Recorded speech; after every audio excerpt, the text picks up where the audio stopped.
Olá pessoal, eu sou Luiz Fernando Caldeira e estou de volta com mais um episódio do Central de Dicas. Hoje nós vamos encerrar o nosso especial com dicas de professor para o concurso de escriturário do Banco do Brasil na função de agente comercial. Para fechar com chave de ouro, nós vamos abordar o tema Código de Defesa do Consumidor, o CDC, que é um dos conteúdos que faz parte do programa de vendas e negociação do concurso para agente comercial do Banco do Brasil. E quem vai ensinar para os nossos alunos e futuros alunos a maneira mais adequada de estudar o Código de Defesa do Consumidor para o concurso do Banco do Brasil, bem como apontar os assuntos com mais chances de cair na prova, é o competentíssimo professor Leonardo Gutierrez, que leciona aqui na Central de Concursos. Tudo bem com você, mestre? É um grande prazer falar mais uma vez contigo, né? Você já participou de outro Central de Dicas. Muito obrigado aqui pela sua participação mais uma vez. Bom, primeiramente é um prazer, agradeço o Luiz Fernando pelo convite, um colega assim excepcional, muito capacitado. A entrevista é sempre muito dinâmica, a gente fica muito à vontade, né, como se fosse um bate-papo entre amigos, e eu sinto que vocês podem participar com as suas com esse conhecimento que é agregado aí de muitos professores, então eu fico muito satisfeito aí de ter sido escolhido para poder contribuir aí com esse projeto muito legal. Com certeza. E eu vou até dar aqui uma sugestão também para os nossos alunos, nossos futuros alunos, né, que estão assistindo esse especial, que estão aí no YouTube, né, vendo esse especial. Se tiver alguma dúvida, coloca lá nos comentários, né, para a gente poder depois vir aqui, o professor poder responder, alguém aqui da Central poder responder, né? A gente vai fazer o contato com o professor para que ele possa dar uma resposta para a gente colocar aqui e a gente movimentar, né, cada vez mais o nosso YouTube. Mas, mestre, como já falei Exatamente. aqui, né, o CDC é um tópico do conteúdo programático da disciplina de vendas e negociação, né? Além de ser a matéria com o maior número de questões na prova, né, serão 15 perguntas, né? Cada uma delas vai valer 1,5 ponto. Você está estimando aí que vão ser Exatamente. cobradas quantas questões de CDC na prova para escriturário?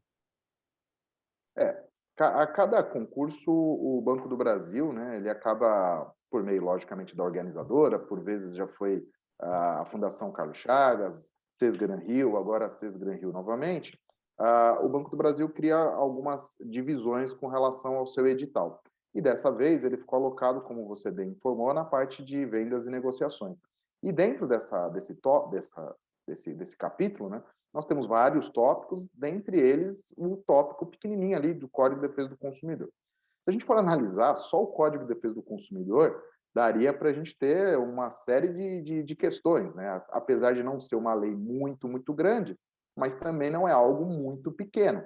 Então, eu imagino que poderia ser muito mais explorado.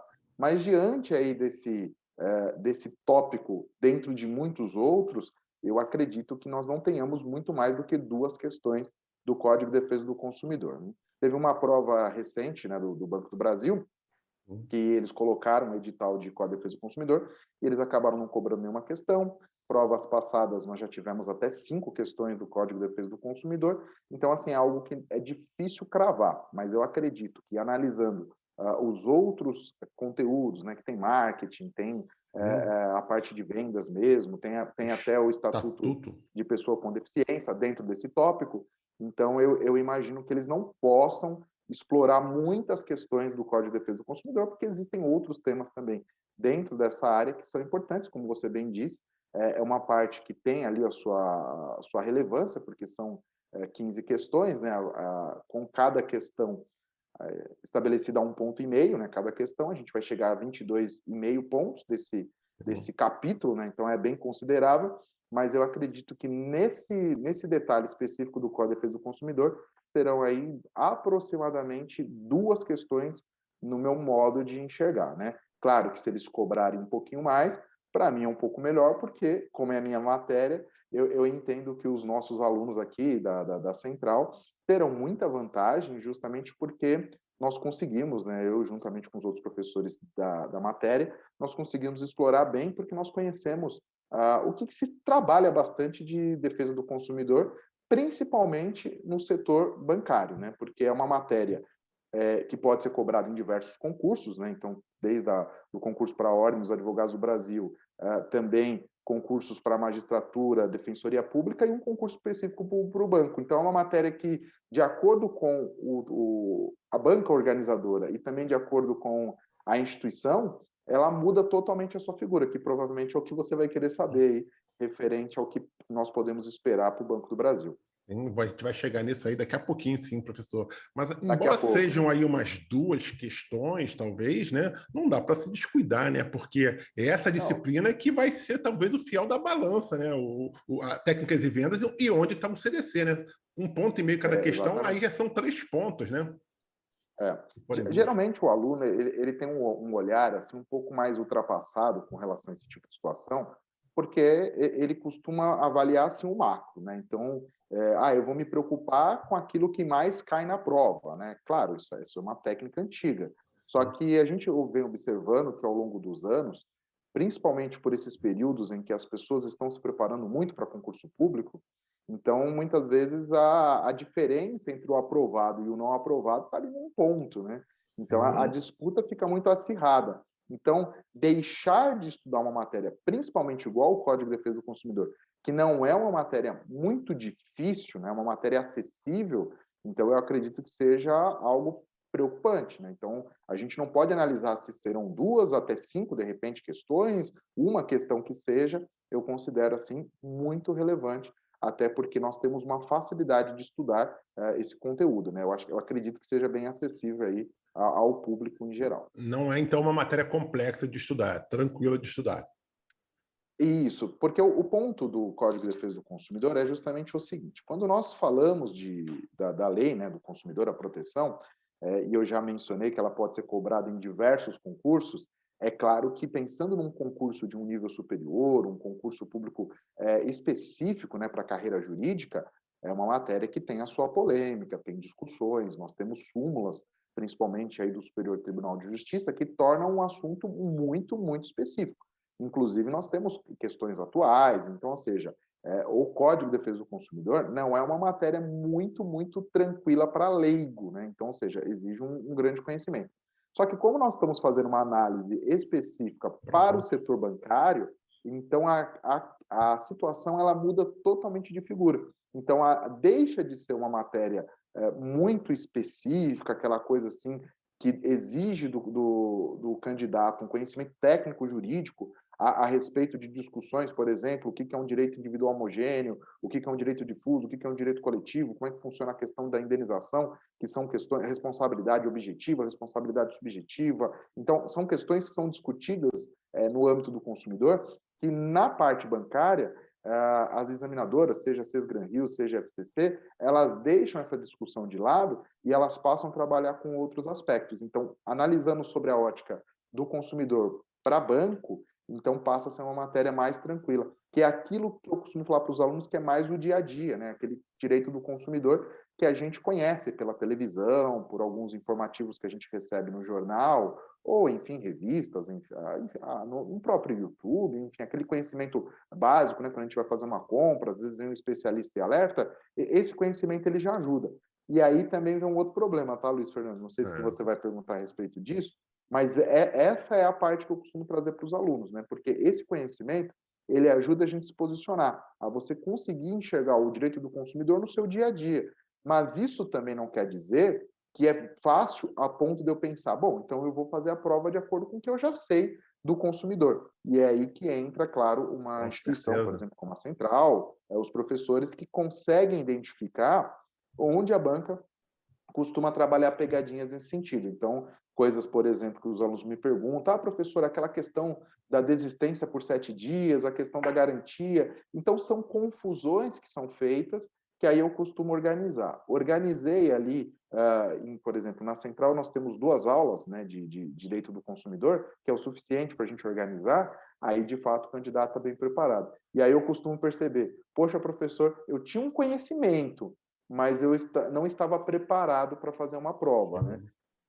Então, mestre, qual é a melhor forma de estudar o CDC, sobretudo, então, para o concurso do Banco do Brasil para a área bancária, tá? O ideal ali é selecionar só alguns temas, há coisas ali que são bem específicas que podem ser cobradas para a área bancária, tem que fazer essa seleção de assuntos, Fala um pouquinho sobre isso. Qual é a melhor forma de estudar o CDC? Para o Banco do Isso, Brasil, exatamente. obviamente, né? Então, exato. Então, como a gente chega nesse recorte, até esses dias eu recebi de um aluno, professor, eu fiquei muito em dúvida nessa questão, não entendi nada, né? E aí, de fato, eu verifiquei que era uma questão totalmente específica da Defensoria Pública, né? Até a linguagem muda, então, como eu falei, né? O código pode ser cobrado da forma mais simples até a forma mais complexa, né? Então, a primeira coisa é o filtro justamente com base nas questões de banco, né? Então, se a gente for na internet, até bem acessível, vocês vão encontrar provas anteriores e dali você vai identificar, pensando em banco, né? A gente tem a Caixa Econômica e o Banco do Brasil. O ponto é, geralmente as questões da Caixa Econômica, elas são feitas pelo CESP, né? Então, ou seja, você vai entender que é uma outra temática de cobrança. Eu costumo ir, às vezes, em sala de aula, até trazer umas questões do CESP, só para fixar com o conhecimento dos alunos. Ó, tá vendo como é que foi cobrado? Acaba tendo a ser bem simples, né? A cobrança do CESP em cima do CDC. Mas para o aluno poder sentir o contexto do que ele vai enfrentar de fato na prova do SESGRAN Rio, então o ideal seria ele buscar e filtrar por questões somente do Banco do Brasil, e aí ele vai encontrar que tem questões da Fundação Carlos Chagas e vai encontrar algumas questões da própria SESGRAN Rio. Ali ele já começa a enxergar melhor o cenário e quais são os principais tópicos que ele vai enfrentar.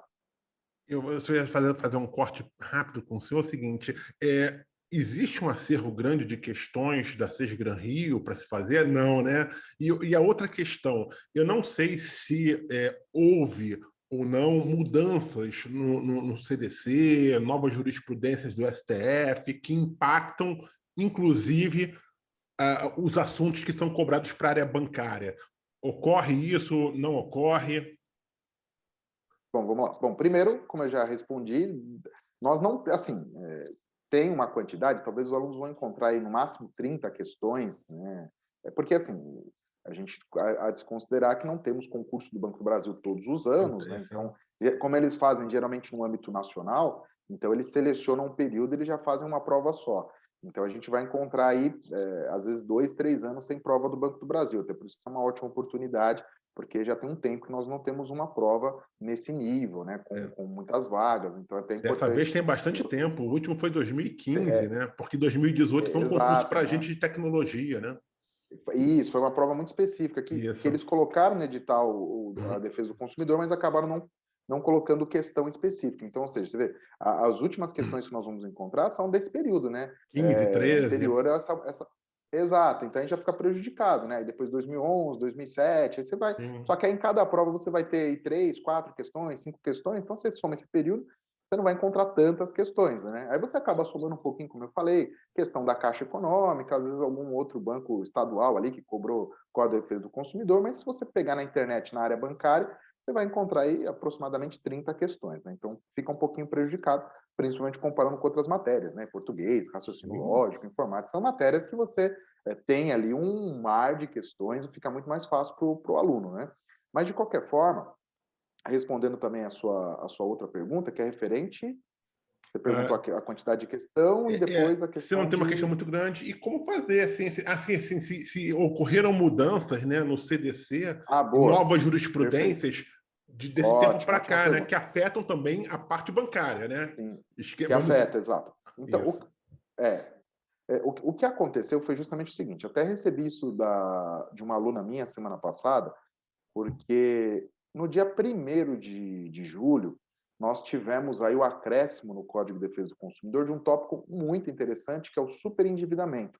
Assim, é um tema da moda do direito do consumidor, que é justamente, chegou-se a um ponto, é claro, que as pessoas estão com mais gastos do que receita, né? Então, muitas vezes a pessoa, ela recebe, sei lá, R$ 2.000, R$ 3.000, e os gastos superam as suas receitas. Naturalmente, a pessoa vai quebrar, como a gente diz, né? A pessoa vai ter aí um estado de insolvência. Então, o que acontece a questão do consumidor justamente tenta minimizar esses impactos. Então, surgiu aí um tópico gigante, né, no Código de Defesa do Consumidor, gigante assim, né, comparado à lei, do superendividamento, que seria certamente um tema cobrado na prova, desde que ele não fosse inserido no dia 1º de julho, né? Então, o edital aí ele é anterior, então o edital ele faz uma limitação temporal, colocando apenas assuntos que estão vigentes à época do edital. Então, esse tópico que foi assinado agora no dia 1º de julho, ele ficaria de fora, né, do exame, que é um tema muito interessante para banco, principalmente, porque ele tem uma vertente muito específica para o setor bancário. Eu até falei para o aluno, falou assim, nossa, seria minha aula praticamente 50% em cima desse tema, porque certamente nós teríamos uma questão, mas para esse exame, para esse certame, ela fica de fora por essa questão do tempo da sua alteração. Então, é uma alteração considerável, mas ela fica de fora. Questão jurisprudencial. Qual que é o ponto da jurisprudência?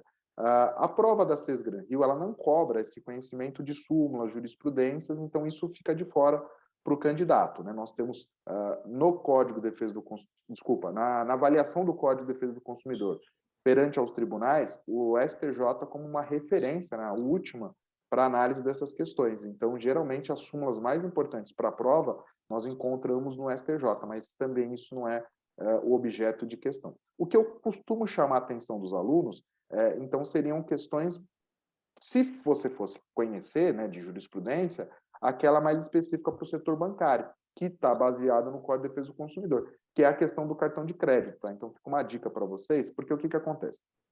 Nós sabemos que alguns bancos possuem a prática do envio de cartão de crédito sem que a pessoa tenha solicitado. Então, isso perante o Código de Defesa do Consumidor é uma prática abusiva, né? Então, não pode o banco fazer isso. Consequentemente, o código diz, quando há o envio desse produto sem solicitação, ele se torna amostra grátis. E a súmula do STJ faz essa leitura, acrescentando que, caso haja o envio, o banco está sujeito à multa administrativa e o dever de indenização. Então, eu sumo essas situações.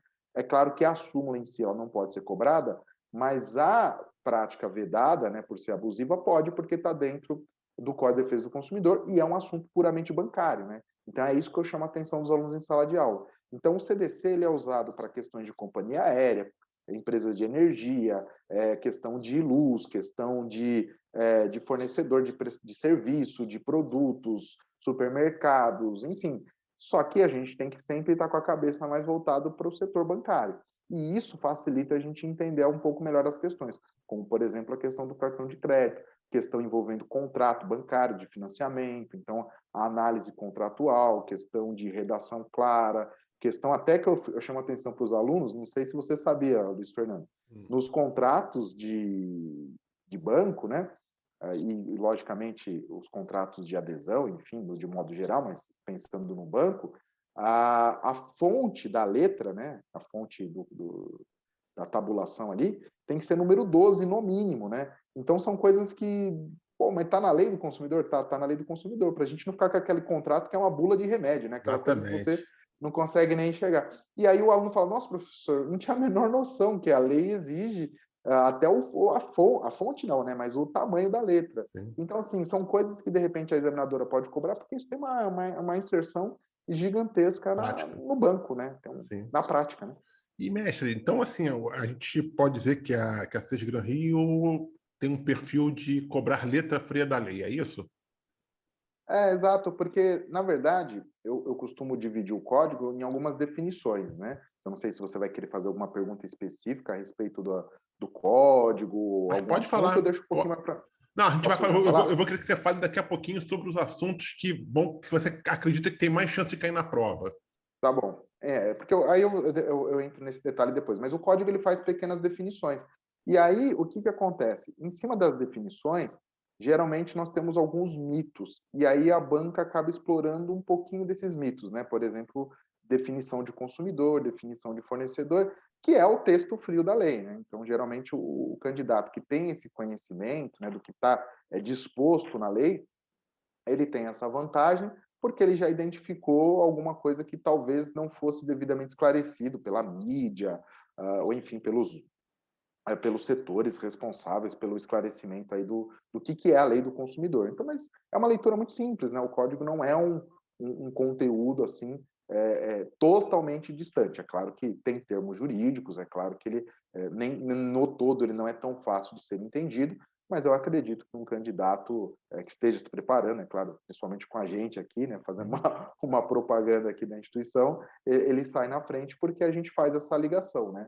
Então, o que está técnico na lei, a gente procura transferir para o aluno de uma maneira mais simplificada para que ele possa enxergar, né, até no dia a dia, o que que aquela regra se aplica no que ele vive. E geralmente os alunos conseguem entender muito bem, falar: "A verdade, professor, eu já passei por isso, eu só não sabia que na lei está escrito assim", né?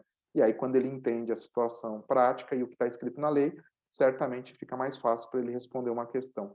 Show.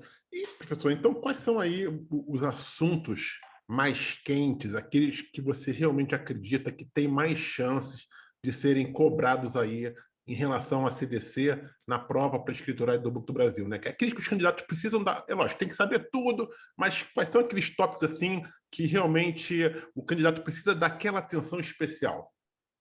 Bom, assim, como são poucas questões, a minha margem de acerto diminui muito, né? Porque Sim, lógico. uma coisa é fazer uma análise de uma prova que eu vou ter, sei lá, 15 questões, 20 Sem questões, né? dúvida. Aí fica mais fácil para chegar. Agora, conforme diminui, eu posso ter uma margem menor. Mas, assim, os tópicos mais importantes, por exemplo, as definições, né?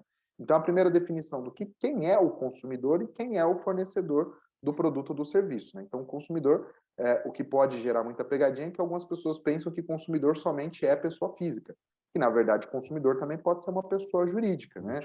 E qual que é o caráter, então, para você ser consumidor? É você ser o destinatário final do produto ou do serviço, ou seja, você não é um revendedor. Então, eu compro esse produto, sei lá, um celular, e vai ficar comigo, eu vou usar, no máximo, eu vou vender um dia, mas não é meu hábito vender celular. Eu posso vender porque, de repente, eu quero trocar por um outro. Agora, se eu compro um celular mais barato na internet para revender ali na minha localidade, então eu não sou consumidor, porque isso não fica comigo, eu tenho uma prática comercial de vendas, né? Então eu sou o comerciante dessa história. Já o fornecedor, ele tem uma característica muito maior, né? Então quem que é o fornecedor? Quem fornece o produto ou o serviço? Então o fornecedor pode ser tanto pessoa física ou jurídica, seja pública ou privada, nacional ou estrangeira, e também ente despersonalizado. Aí que eu falo, né? É fácil ler o Código de Defesa do Consumidor? É, só que aí o candidato também lê o que é ente despersonalizado, ele fala, pô, você falou que era fácil, eu fui ler e eu não sei o que é ente despersonalizada, né? Aí também envolve a questão do técnico nesse assunto, né? Então, ente despersonalizado, por exemplo, é aquele que não possui, no caso está dizendo, personalidade jurídica, então eu costumo falar para os alunos, ele não tem registro, né? Ele opera sem a sua regularidade, por exemplo, os ambulantes, né? Então, você compra ali um produto no mercado informal e geralmente ele diz, né? Aqui não tem garantia. A gente costumava brincar no passado, né? Que a gente usava, né? A garantia sou Joe, né? Sou eu, Então era aquela, exatamente. sou Joe. Então, na verdade, essa informação desse vendedor é falsa, porque segundo a lei, né, o Código de Defesa do Consumidor, mesmo ele sendo um ambulante, né, assim, né, que a gente considera, não sei como é que vocês usam esse Sim, termo aí no Rio de ambulante Janeiro, camelô também, camelô ambulante, aqui. camelô Camelô. também, né? Enfim, é mais fácil. A gente também usa esses termos, né? E aí o que acontece é o seguinte: mesmo ele dizendo que não tem que dar garantia, por lei tem. Aí eu costumo falar para os alunos: uma coisa também é a teoria, outra coisa é a prática, né? Por mais que ele tenha, não quer dizer que ele vai, porque até a justiça chegar até ele, se ele muda de local, talvez não seja fácil efetivar o seu direito. Então, essas duas definições são legais para a prova. E aí, continuando, né? Definição de responsabilidade. Como é que fica a responsabilidade do fornecedor? Uma confusão muito importante, eu não sei se a gente tem tempo, né? Pode Mas falar. é a questão do vício e do defeito. A gente costuma, viu, Luiz Fernando? Eu não vou colocar você aqui na parede para não fazer você errar em rede nacional, Ainda mas bem. eu tenho quase certeza. Não vou fazer isso, não vou. Mas eu faço isso com os meus alunos, brincadeira à parte, porque, na verdade, tirando, logicamente, quem trabalha com isso, né? Quem estudou ali, né? Pode não precisa ser especialista no assunto, mas as pessoas não sabem o que é um defeito do produto, né? Então, geralmente, eu compro um celular e aí ele não funciona, eu falo, ele está com defeito, não é assim que a gente fala, Sim, né? Isso aqui está exatamente. com defeito. Mas, assim, o Código de Defesa do Consumidor, ele faz ele faz uma definição do que é vício e do que é defeito, né?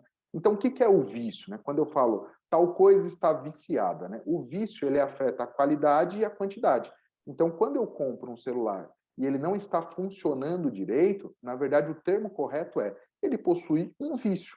Por isso que as pessoas usam, a bateria está viciada, né? Então, o que é Boa. uma bateria viciada? É aquela que não segura a carga. Então, ela tem uma qualidade na sua carga que não atende o requisito. Então, ela tem um problema com relação ao vício, né? Então, ela tem um vício por conta da sua qualidade. Então, quando você compra sei lá, uma carne no açougue, né? Então, você pede 1 quilo, e aí o açougueiro te entrega 1 quilo. Mas aí você fica, não tem 1 quilo aqui. Aí você chega na sua casa e vai pesar. Aí, na verdade, ele não pesou 1 quilo, ele pesou, sei lá, pesou menos. Isso é vício, né? Vício com relação à quantidade. Você pagou por 1 quilo, recebeu 900, recebeu 700, enfim. Isso é vício do produto ou do serviço, né? Então, ele veio com problema com relação à quantidade ou qualidade. E o defeito? O que é o defeito, né? O defeito é quando aquilo causa um acidente. Então, por conta do vício, eu me acidentei, tendo direito a uma indenização. Então, por exemplo, um carro que tem um problema no motor que afeta a qualidade, ele tem um vício. Mas se de repente, por conta desse vício, eu sofrer um acidente, então, na verdade, eu vou falar que o defeito do produto causou o acidente. Então, a diferença técnica entre vício e defeito é exatamente essa. Entendi. E aí você tem muita margem para a questão de prova. Por quê? Porque o brasileiro não sabe a diferença entre vício e defeito, né? A própria legislação também comete alguns vacilos, né? Mas, de qualquer forma, essa é a característica, né? Do que é vício e o que é defeito. Então, todo produto defeituoso, ele também tem vício. Mas nem todo produto viciado vai causar um defeito. Exatamente. É a mesma coisa, você compra um iogurte, né? E esse iogurte está vencido. Ele tem um vício que afeta a sua qualidade.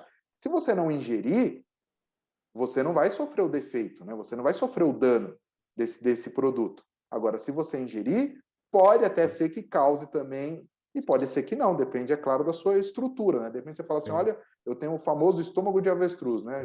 Já comi produto estragado e não aconteceu nada, né? Então, a discussão para apenas a respeito do vício, né? Não vai ser defeito. E aí o que muda, Léo? Aí é uma questão mais técnica, né? Que não é para a prova do candidato, mas muda a questão de responsabilidade, né? Porque se a gente está falando só de um vício, o fornecedor ele tem que superar esse vício, né? Devolver o dinheiro ou a pessoa troca por um outro produto, fica muito mais fácil. Agora, quando tem o defeito, a gente está falando do quê? De uma indenização. Porque, na verdade, você se sentiu lesado, você passou mal, você teve que ir para o hospital, às vezes isso até tem questões mais avançadas, então muda pela lei por conta dessas consequências, né? E aí, continuando, a gente tem também essas questões de responsabilidade, a questão contratual, né? Cláusulas abusivas, cláusulas que são nulas, e também uma outra coisa que eu acho legal para o candidato que vai fazer a prova, com relação à publicidade, porque nós temos a publicidade abusiva e a publicidade enganosa. E eu não sei se as pessoas conseguem diferenciar sem ter estudado, né? O que é abusivo e o que é enganoso. A grosso modo, aqui, para não tomar o tempo da gravação, uma publicidade abusiva, vou começar pela enganosa, né? Uma publicidade enganosa, como o nome já está dizendo, ela engana com relação às características, com relação à quantidade, com relação à qualidade, né? Por exemplo, aquela imagem do hambúrguer, né? Quando você vai numa lanchonete, você olha ali naquele layout e você fala... A carne enorme, né? A carne enorme, aquela quando carne chega, é metade. É metade, né? Então, isso daí é uma publicidade enganosa, né? Então, ela fez com que você comprasse, imaginando que você ia receber uma quantidade, mas, na verdade, você recebeu outra quantidade ou outra qualidade, né? Já a publicidade abusiva, ela é muito mais...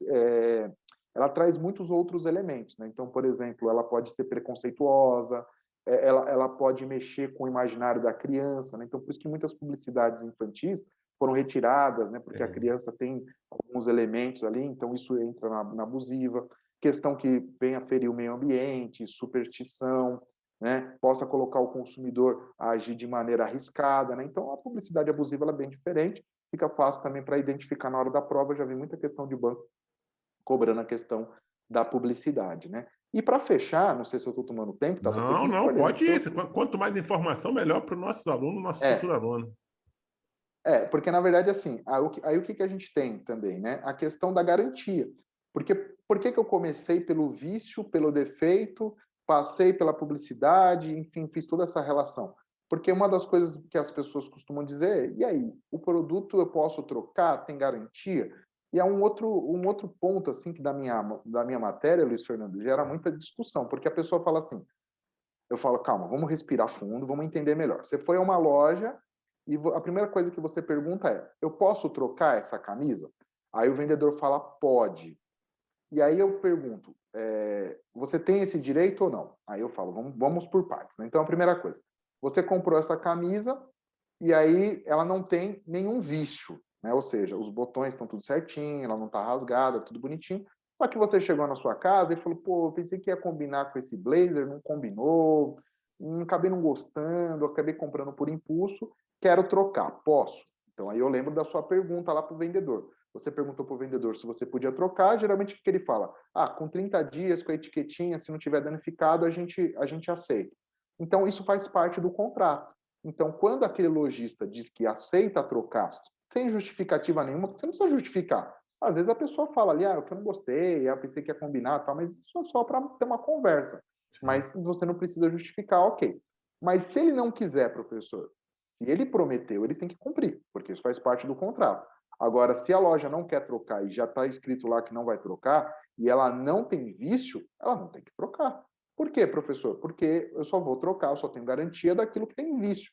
Se você foi na loja, você escolheu, não tem nenhum vício, então, portanto, a loja não é obrigada a trocar, a não ser que ela se comprometeu. Tá? Agora, digamos que tenha vício. Então, eu fui na loja, na correria, eu só peguei, e aí, de repente, está faltando botão, ela está rasgada, tem alguma situação nesse sentido. Aí, vamos lá, para anotar para uma situação de prova. Né? Quando a gente fala da garantia, né, que seria o que o código chama de decadência, né, o prazo que você tem para reclamar por conta de vício de qualidade ou de quantidade, nós estamos falando de dois prazos. Né? O prazo mais comum que a gente escuta são dos 30 dias. Né? Mas por que são 30 dias? São produtos não duráveis e 90 dias para produtos duráveis. Qual que é a diferença? A diferença é que produto durável, como o nome já diz, ele não se esgota com o uso, né? Então, são produtos que têm uma validade um pouquinho maior. Por exemplo, é claro que a gente vai entrar numa discussão muito filosófica, né? Porque tudo hoje em dia quebra muito fácil, mas isso não vem ao caso, né? Mas o celular, em tese, é um produto durável, né? Um computador, né? O livro aqui, são produtos duráveis, bens duráveis. E o não durável, geralmente, são os alimentos, né? Que em poucas horas ou meses eles são consumidos. Então, portanto, eles são considerados não duráveis. Então, não duráveis, você tem o direito de reclamar por vícios, né, de fácil constatação por 30 dias e os duráveis por 90 dias. Então, essa seria a garantia que eu tenho. E se aconteceu algum defeito, né, lembrando que defeito é o acidente, nós estamos falando de um prazo prescricional de até 5 anos para pleitear uma indenização aí por conta desse defeito do produto ou até mesmo, é claro, do serviço. Né? Então, aqui a gente já consegue separar bem. E aí, Luiz Fernando, só para dar um desfecho, uma outra coisa que acontece muito na prática, principalmente por conta da pandemia, né, as pessoas passaram a comprar muitas coisas pela internet. Né? Então, aqui você compra um aparelhinho, você compra aqui uma... Enfim, o que você quiser, você comprou pela internet. Sim. E aí as pessoas falam, mas e aquele negócio dos 7 dias, como é que fica? Né? Então, gera uma confusão. Né? Então, aí que tá. Quando você compra um produto fora do estabelecimento, artigo 49 do CDC, aí você tem esse direito do arrependimento, né? O que é o arrependimento? Eu não preciso justificar. Aí que as pessoas confundem, né? Com a loja física, com a loja eletrônica e faz uma zona, né? Então, por isso que eu separei uma coisa da outra, né? De fato, quando você compra por telefone ou quando eles vão vender alguma coisa na sua casa, né? O famoso catálogo, né? Não sei, eu sou da época daquele catálogo do Avon, da Hermes, o catálogo da Natura, eu vou falar todos para não achar que a gente está fazendo propaganda de alguém especificamente, né? Enfim, esses catálogos, né? Tupperware, enfim, esses catálogos, a pessoa ela faz a escolha lá para o representante e depois de um tempo chega à sua residência, né? Então, seja porta em porta, seja telefone ou seja internet, artigo 49, né? Claro que o 49 não fala da internet, né? Porque código é de 1990, né? Mas vale a aplicação por analogia, você tem, de fato, o direito ao arrependimento por 7 dias. Mas eu preciso justificar nada, né? Os 7 dias é justamente porque você não sabia, né? Então, por exemplo, eu comprei isso aqui pela internet, mas eu achei que isso aqui seria enorme, né? Porque, sei lá... E aí, quando chega em casa, é um negócio desse tamanho, né? Aí eu falo, sei lá, não gostei, eu quero trocar. Ah, mas ele não tem vício nenhum, né? Beleza, mas eu não gostei. Eu imaginei que fosse de outra cor, não sei, eu não preciso ter justificativa. É um direito meu, me arrependi. Eu tenho 7 dias para trocar esse produto, tá? É diferente da loja física, né? Da loja física eu fui e escolhi. Quando eu chego em casa e falo, nossa, não quero mais, aí não. Aí somente se ele tem vício que é a garantia dos 30 e 90 dias. Então, são coisas diferentes, né? Então, 7 dias é por uma coisa, os 30 e 90 dias são por outra coisa. Aí, separou isso, fica mais fácil, porque aí, geralmente, o examinador quer fazer uma confusão, né? Então, ele mistura os 7 dias com os 30 e com os 90 dias, né? Mas eu acho que se você separou, ficou mais tranquilo. Show de bola. O pessoal viu aqui que o professor Leonardo Thierry é muito fera, né? Foi ali cirúrgico aí em vários pontos do assunto, né? Do CDC. Muito legal mesmo, professor. Quero aqui já agradecer a sua participação. A gente vai fazer agora o encerramento, né? Do nosso Central de Dicas. Mas antes da gente ir, eu gostaria que o senhor deixasse aí uma última dica, uma última mensagem a todos aqueles que aguardavam por esse concurso para a escriturária do Banco do Brasil há tanto tempo, né? Como eu falei, desde 2015 não tem, né? Porque foi um concurso que teve para o Nordeste, para o Centro-Oeste, se eu não me engano, para o Sudeste, se eu não me engano, foi em 2013. Então era um concurso muito aguardado. Qual é a mensagem final? Qual é a dica final que você pode deixar para todos aqueles que vão participar desse concurso público? Bom, primeiramente, é aproveitar o momento, né? Então, se você tem isso como um objetivo de vida, né? Então, os meus alunos do banco, geralmente, eles têm uma vocação para isso, geralmente eles trabalham no setor bancário, na área financeira, ou já possuem ali uma vontade, né? Então, se isso faz parte, de fato, do seu objetivo, um sonho de vida, então que você possa encarar esse desafio aí como algo muito produtivo, não perca essa oportunidade, como bem disse, né, o Luiz Fernando, já são aí muitos anos sem esse edital, Sim. né, sem esse concurso, então aproveite essa chance, são muitas vagas, né? Não é de fato uma prova muito fácil, porque ela envolve muitas matérias, né? Então, assim, você tem que estar muito bem preparado, tem que estar analisando aí, as dicas dos professores certamente vão ajudá-los, mas separando esses detalhes aí, que você tem muita coisa para estudar, geralmente as questões não são muito, pelo menos das matérias que eu conheço, né? Não são muito específicas, né? Que você fala, nossa, a pessoa aqui tinha que estar muito bem preparada, né?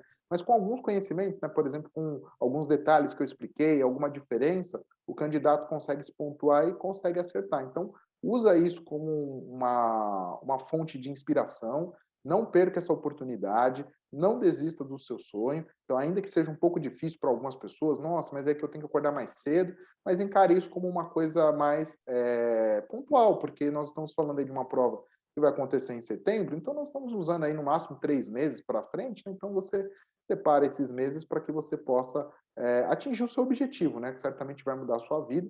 E aqui, logicamente, a gente está disponível para ajudá-los, né? Nossa equipe colocou aí prontamente para dar alguns esclarecimentos, algumas dicas, e que elas possam ser úteis, né? Como bem disse o Luiz Fernando lá no começo, marca um amigo seu aqui, às vezes uma pessoa que você sabe que pode usar desse conteúdo, né? Seja no meu vídeo, seja no vídeo dos outros professores, compartilhe esse conteúdo, né? Já que a gente fez aí de maneira gratuita para vocês, que ele possa chegar para mais pessoas, né? Porque certamente às vezes o seu amigo, seu primo, seu irmão, seu pai, sua mãe, às vezes pode gostar também, às vezes também não vai prestar concurso público, mas, pô, eu dei várias dicas de direito do consumidor, né? Que é Falei prática, serve para o das dia a dia, diferenças, né? Que serve para o serve dia para a o dia a dia. dia, então, eu acho que não custa que esse vídeo seja compartilhado para que mais pessoas possam ter esse conhecimento. E se for para você, se serviu aí para a sua divisão de águas, né, na sua aprovação, que agora você vai fazer uma mudança na forma como você vai estudar, não só a minha dica, né, que foi bem curtinha, bem singela, mas a dica dos outros professores que aqui passaram, também faço o mesmo, né, compartilhei o nosso trabalho, porque a ideia é que mais pessoas possam ter acesso e assim usufruir aí desse canal de dicas, né, muito bem coordenado aí pelo Luiz Fernando. Obrigado, professor. E avisar também o pessoal, não deixe de dar o like, né? Porque dando like, esse vídeo ganha ainda mais repercussão dentro do YouTube, né? É importante. Exatamente. Sabe o que eu descobri, Luiz Fernando? Ah, Eu tenho um amigo que toda vez que eu faço algum conteúdo na internet, ele tira o print e me manda no WhatsApp e fala, Léo, gostei bastante, viu? Parabéns. Só que aí eu vou olhar no vídeo, no conteúdo, ele não curtiu, não não comentou. curtiu. Ele fala, por que você não comenta no vídeo? Por que você não dá um like ali, né? Ele, porque isso é bobagem, né? Coisa. Eu falei assim, não, o problema é que as plataformas hoje em dia, elas dão reconhecimento para o vídeo, de boa qualidade ou não, conforme a interação, né? Então, se você Exatamente. não interage com o vídeo, ele fica escondido, né? E é importante para a gente, né, quando a gente faz esse trabalho totalmente gratuito, né, totalmente Sim, para ajudar, né, uma questão até social nossa aqui, de difundir o conhecimento. Vocês viram que a gente não ficou enrolando, né? Tem muito lugar ali que fica só enrolando. Aqui eu falei da prática, trouxe elementos de prova, né, uma coisa assim Hum. que é muito específica, que a gente não quer sonegar a informação, então que isso possa chegar a mais pessoas, né? E só vai chegar se você cria essa interação, tá certo? É isso aí. Então, pessoal, acabou agora o vídeo, dá aquele like aqui para ajudar aqui na divulgação, tá? E eu quero agradecer Exato. a todos que acompanharam esse Central de Dicas voltado para o concurso, né, de escriturário do Banco do Brasil. A equipe aqui da Central de Concursos está torcendo muito para que vocês consigam uma dessas vagas, né, que estão sendo oferecidas no concurso do Banco do Brasil. Além de curtir o vídeo, eu gostaria também, peço aqui a vocês, que vocês se inscrevam no canal, né, da Central, porque assim, toda vez que um novo vídeo for ao ar, né, vocês vão poder se acessar, né, vai receber uma notificação para poder acessá-lo, né? Então vocês não vão esquecer, por exemplo, de perder um episódio, né? Vocês já vão receber uma notificação, vocês nunca vão esquecer, né, de assistir, porque cada vez que for ao ar o episódio, né, um episódio vai estar lá disponível com a notificação no seu celular ou no seu YouTube, tá? Então, bom, pessoal, é isso, eu vou ficando por aqui. Eu torço para que todos tenham um excelente desempenho nas provas do concurso para escriturário do Banco do Brasil e fique com a gente, porque ainda vem aí muito conteúdo relevante para você conseguir a sua aprovação. Até a próxima, um grande abraço, tchau, tchau, gente.